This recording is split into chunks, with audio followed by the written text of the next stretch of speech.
Okay.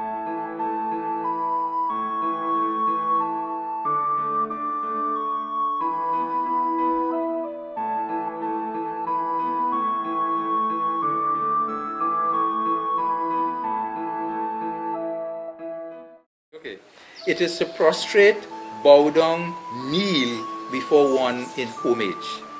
It is to reverence, to adore. It is to venerate. It is to give the highest form of honor.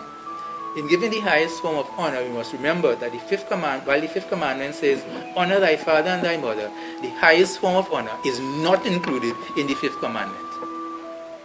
We give some examples. In Genesis 24:26, Eliezer, Abraham's steward, bowed down his head and worshipped the Lord. In Joshua 5:14, Joshua fell on his face to the earth and did worship when in the presence of the captain of the hosts of the Lord. These two examples are from an earthly perspective. Let's also look at two examples, but from a heavenly perspective. Revelation 4:10. The 420 elders fall down before him that sat on the throne, and worship him that liveth forever and ever, and they cast their crowns before the throne. Revelation 7:11. And all the angels stood round about the throne, and about the elders and the four beasts, and fell before the throne on their faces, and worshipped God. We're going to look also at venerate.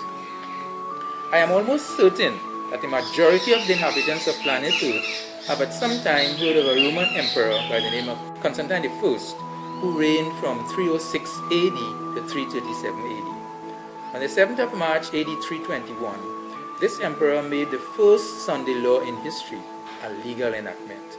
It reads in part, and I quote, "On the venerable day of the sun, Venerabili Dei Solis, the sacred day of the sun, let the magistrates and people residing in cities rest, and let all workshops be closed."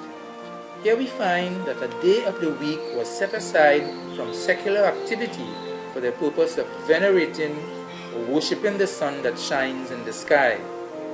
From this we can understand why the first day of the weekly cycle is called Sunday. The sun was worshipped on that day. And here I will inject that the names of the days of the week as we have them now all have their origins from the names of the gods, common G, that were worshipped on those days. It is indeed sad that we humans take worship to the extreme and worship our houses, our lands, our monies, our cars, our careers even. Therefore, we need to take an in-depth look into the biblical perspective of worship, because we stand the risk of mixing the sacred with the mundane, or taking the mundane for the sacred. Mundane means pertaining to this world. And Jesus said, "My kingdom is not of this world," John 18:36. And further, concerning himself and his people, he said, "They are not of this world, even as I am not of this world," John 17:16. He came to teach the heavenly and to restore heavenly order on earth. Does not his night conversation with Nicodemus reveal that? The Our Father prayer also reveals the same, where it says, "Thy will be done on earth as it is in heaven," Matthew 6:9. And we must remember that prayer was given in response to a request from Jesus' disciples that they be taught how to pray. Luke 11 verse 2.